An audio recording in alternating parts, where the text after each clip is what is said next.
wozani, wozani, wozani, wozani, wozani, wozani, nizolalela.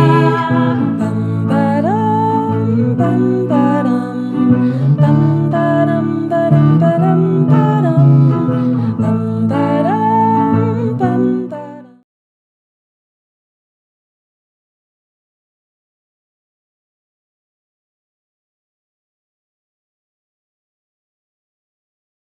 Ko 2 U-Ayize wangena emagcekeni esikole. Kwakunesakhiwo esisodwa esasinezindlu zokufundela ezi10. Ngaphambidlana kwakunehhovisi elincane. Isikole sasinenkundla yebhola eyayiwubhuqu eyayizungezwe izihlahla. U-Ayize waphikelela endlini yokufundela ibanga lesi6. Wayehamba ebuka phansi ezinyaweni zakhe. Wayengafuni ukubona ezinye izingane. Kodwa noma kunjalo wayesazizwa zixokozela. Ayize! Ayize! Umubi njengengulube! U-Ayize! Ayize! Akakunyenyisi!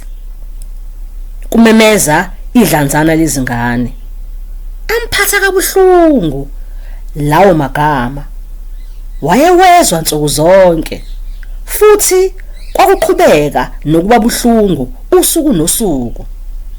Ayize! Ayize umubi njengengulube! Imibuzo yesahluko sesibili.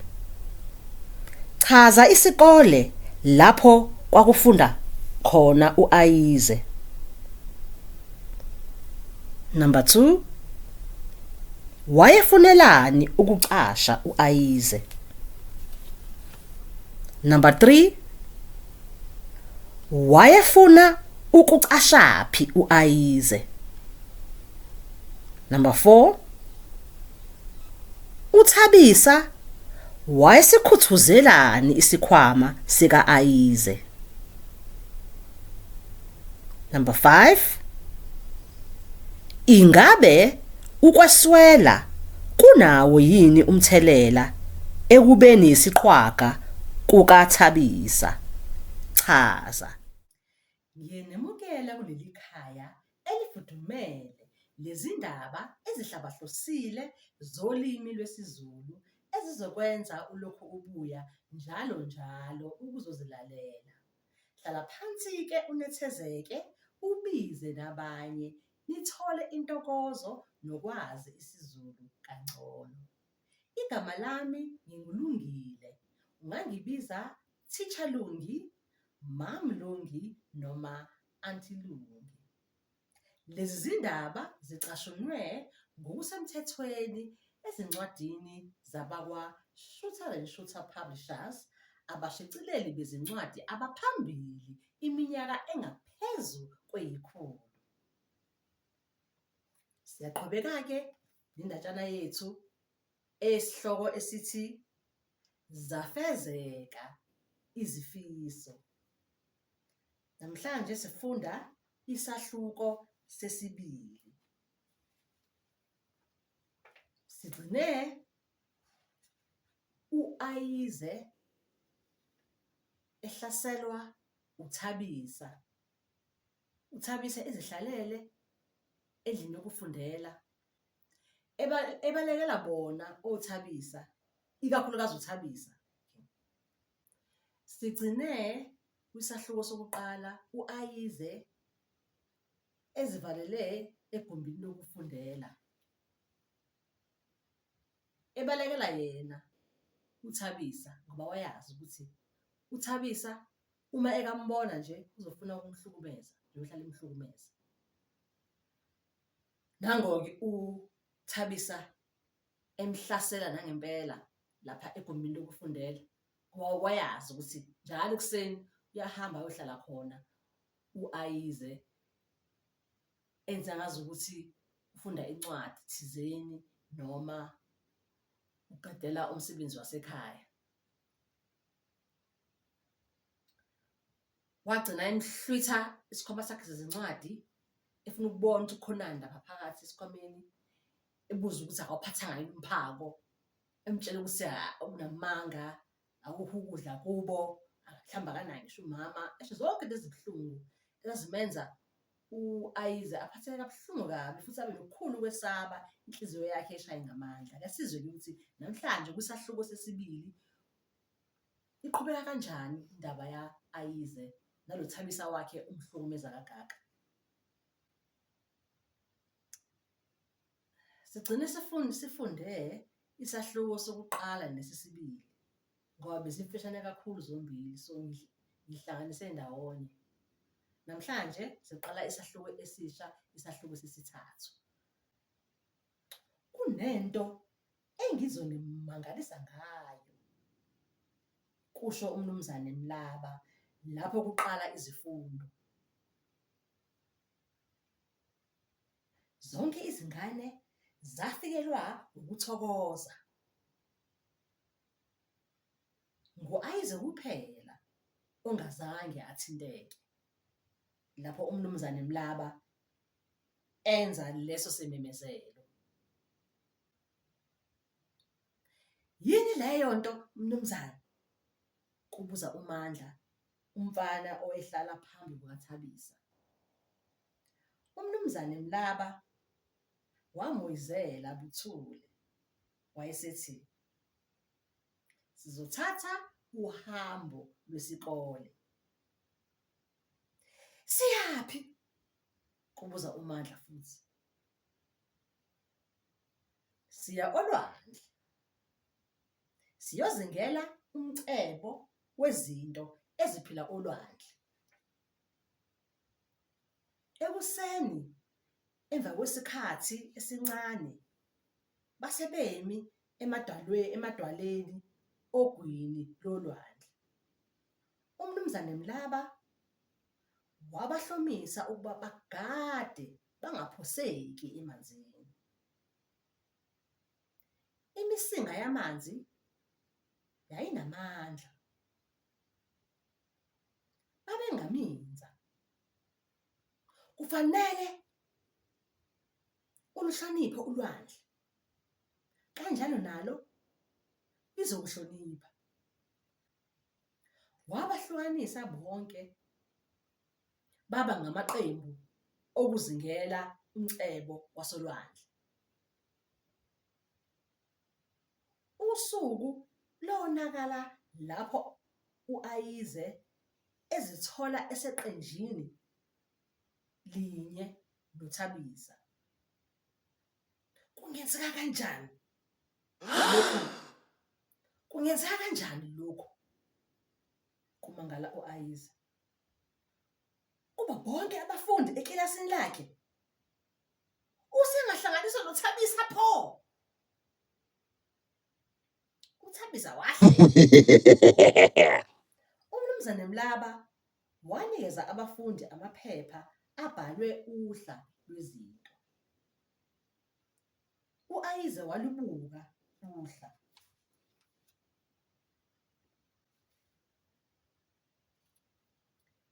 Ngifuna niyozingela lokhu okuphila olwandle. Yenza uphawu ohlwini uma uzithola. Iqembu elizozithola zonke kuqala lizonezelelwa amamaki alo omsebenzi. Kodwa ngiyanixwayisa, ukuzithola akuzukuba lula njengoba nicabanga. Izingane zasuka lapho zabheka ezindaweni ezihlukene.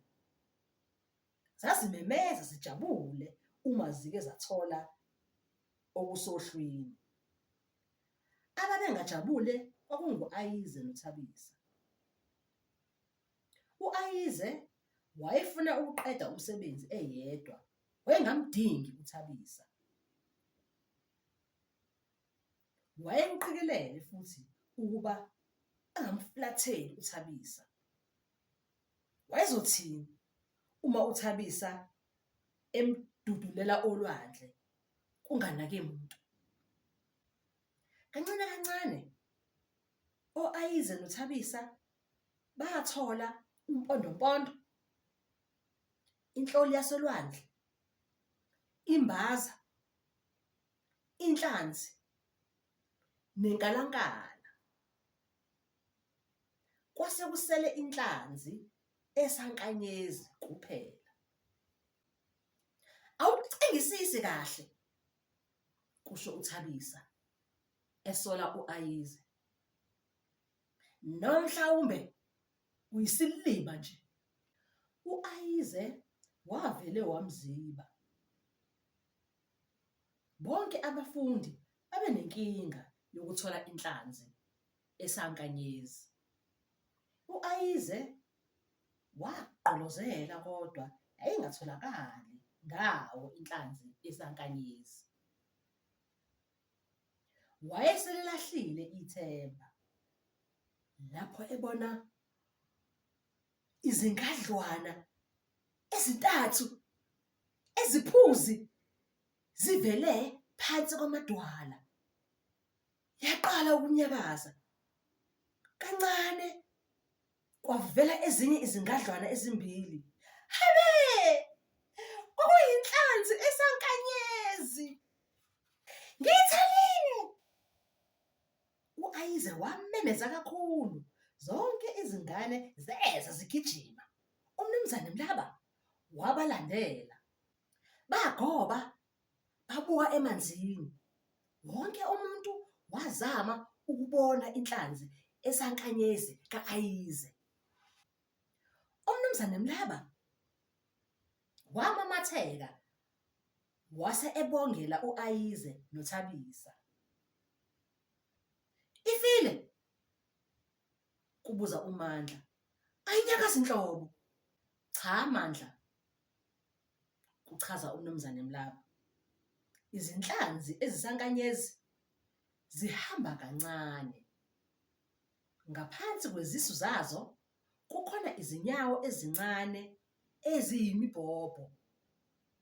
Zona zizisebenzisa ukuhamba yonke indawo. Kuyinhlanzi ngempela? Angiboni isigwedlo, ngisho amehlo ayo imbala. Kuphinda kubuza uMandla. U-Ayize wayibukisisa. Kanti kwakuyiqiniso. Inhlanzi esankanyezi yayingenasigwedlo, inganamehlo futhi. Izinhlanzi ezisankanyezi azizona izinhlanzi zangempela, kusho uMnumzane Mlaba. Yilokho okwenza abanye abantu bazibize ngezinkanyezi zolwandle. Zineso elilodwa ekupheleni kwaleyo naleyo nkalo. Leliso libona ukukhanya nobumnyama kuphela. Zinomlomo owodwa phansi komzimba wazo. Ziwusebenzisela ukumunca izimbaza. Nakho okuxakile kunakho konke, uhlebeza uMnumzane Mlaba. Inhlanzi esankanyezi ikwazi ukukhiphela isisu sayo ngaphandle size singene phakathi kwegobolondo lembaza. Ngaleso sikhathi ikwazi ukudla imbaza ingazange ilivule igobolondo. Lokhu kwenza ukuba ikwazi ukudla izilokazane zasolwandle ezinkulu kunomlomo wayo. Zagigitheka zonke izingane zisaba. Le ndaba yayifana nezindaba ezethusayo ezike zixoxwe abazali bazo. U-Ayize wayenombuzo owawumshisa. Wayefuna ukubuza uMnumzane Mlaba, kodwa wayesaba ukuthi ezinye izingane zizomhleka. Wadonsa umoya, wabuka ezinye izingane. Wayesebuza kuMnumzane Mlaba, "Unawo umbuzo?" Ayize, kubuza uMnumzane Mlaba, kusengathi unekhono lokufunda umqondo wakhe. Yebo thisha, kungingiza u-Ayize. Yini eyenze kube lukhuni kangaka ukuthola inhlanzi esankanyezi? Ngikutshelile nje Ayize, usho uThabisa, ngokuba ngaphambi kokuba uMnumzane Mlaba aphendule. Ngeke uyithole ngoba uyisilima kakhulu. Zamhleka zonke izingane u-Ayize, waphatheka kabi. Wayazi ukuthi kwakungafanele awubuze lowo mbuzo. Umuntu akufanele abize omunye ngokuthi uyisilima, kusho uMnumzane Mlaba ngolaka. Eqinisweni u-Ayize uthole inhlanzi esankanyezi. Kuncomeka kakhulu lokho. U-Ayize wayebona ukuthi uThabisa akakuthandi ukusolwa. Kungenzeka ukuthi wayefuna ukuba kube nguye othole inhlanzi esankanyezi.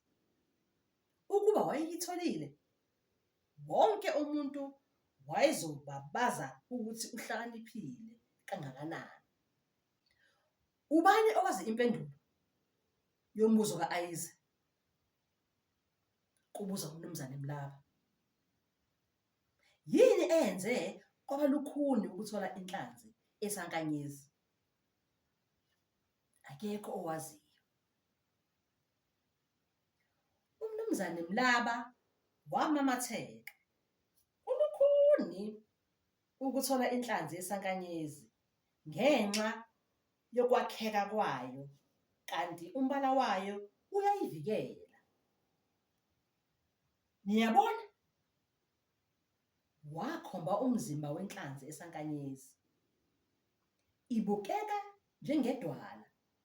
Isakhiwo somzimba wayo esikhethekile senza kube lula kuyo ukucasha.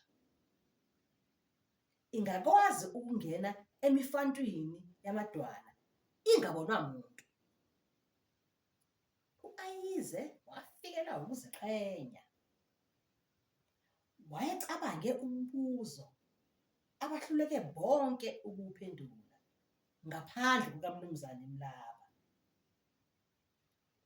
Sesishiwa isikhathi.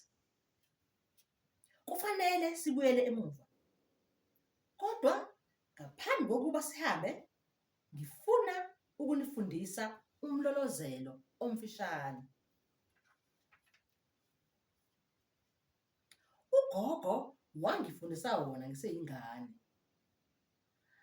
Wona awuhlakaniphile kahle futhi angicabangi ukuthi uyasebenza.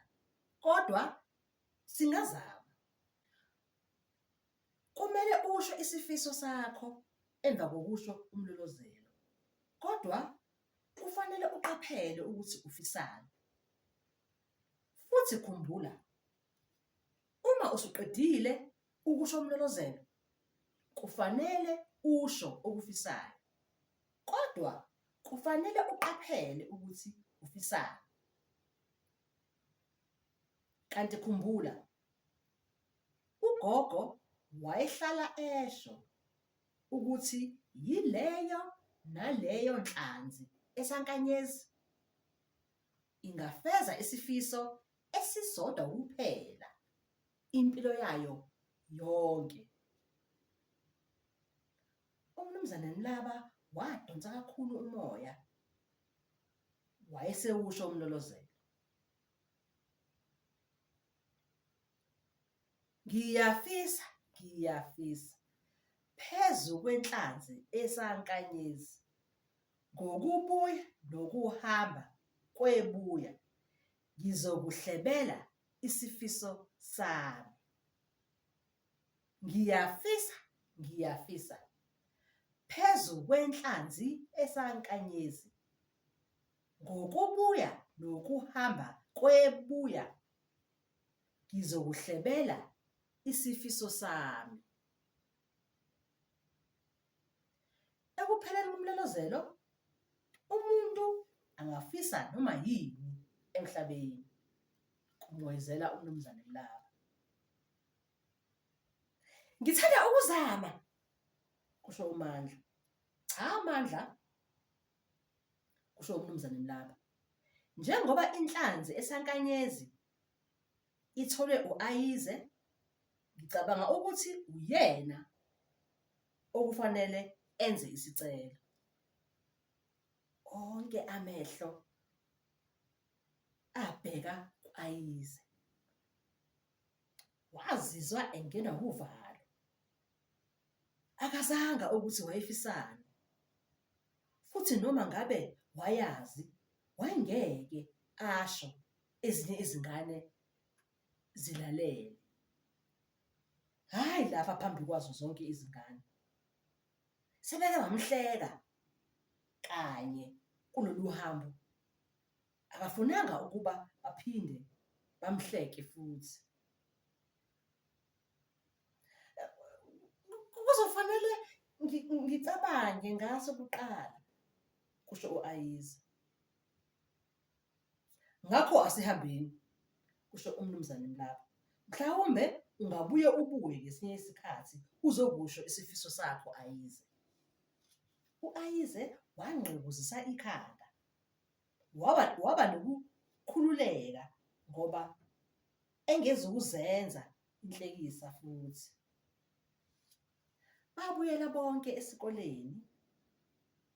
U-Ayize engasishongo isifiso sakhe. Siphela kanjalo-ke isahluko sesithathu sendaba yethu. Ake sizwe-ke imibuzo mayelana nalesahluko sesithathu esiqeda kusifunda. uMnumzane Mlaba wayebaphethele ziphi izindaba abafundi? Khumbula, ungabuyeli emuva uyobheka izimpendulo. Zama ukucabanga, zama ukukhumbula izimpendulo ngaphandle kokuthi uhambe uyozibheka emuva. No cheating, please. Try to think. Try to remember. To prove if you're really listening, to prove if you're really concentrating on the story. Try to give the answers without going back to check from the story. Umbuzo wesibili. Ngabe zonke izingane zazizijabulele lezi zindaba ezimangalisayo? Umbuzo wesithathu. Yisiphi isilwanyana sasolwandle okwakulukhuni ukusithola? Umbuzo wesine. Ubani owagcina esitholile leso silwanyana? Umbuzo wesihlanu. Chaza inhlanzi esankanyezi. Umuntu ongakaze ayibone inhlanzi esankanyezi ungamchazela uthi injani? How does inhlanzi esankanyezi look like? If you had to explain it, describe it to someone.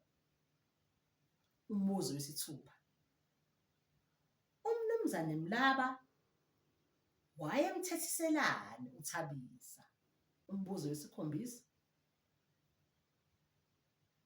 U-Ayize wambuza muphi umbuzo uMnumzane Mlaba? Umbuzo wesishiyagalombili. uMnumzane Mlaba wayefundiswe ubani umlolozelo? Umbuzo wethu wokugcina wesishagalolunye. Kungani u-Ayize engazange asho isifiso sakhe? These questions are very easy. I'm sure you all got them right. But you have to keep going back to the story again. When you finish answering all the questions, just to listen to the story again, so that you can get used to reading all those Zulu words by yourselves, without relying on me to read them for you. That's how you're going to learn. That's how you're going to practice. That's how you're going to improve your isiZulu. That's how you're going to improve your isiZulu reading. That's how you're going to improve your isiZulu understanding of the words. Because if you understand all the words, all the vocabulary, it will be easier for you to answer the questions at the end of the story. Sesifike ekupheleni kwesifundo sethu sanamhlanje. Sizobuye futhi sihlangane ngesikhathi esilandelayo. Nisale kahle. Bam badam badam badam badam bam badam bam badam bam badam badam badam badam Wozani wozani wozani wozani wozani wozani wozani bam badam bam badam bam badam badam badam badam bam badam bam badam bam badam badam badam badam Wozani wozani wozani wozani wozani wozani wozani bam badam bam badam bam badam badam badam badam bam badam bam badam bam badam badam badam badam Wozani wozani wozani wozani wozani wozani wozani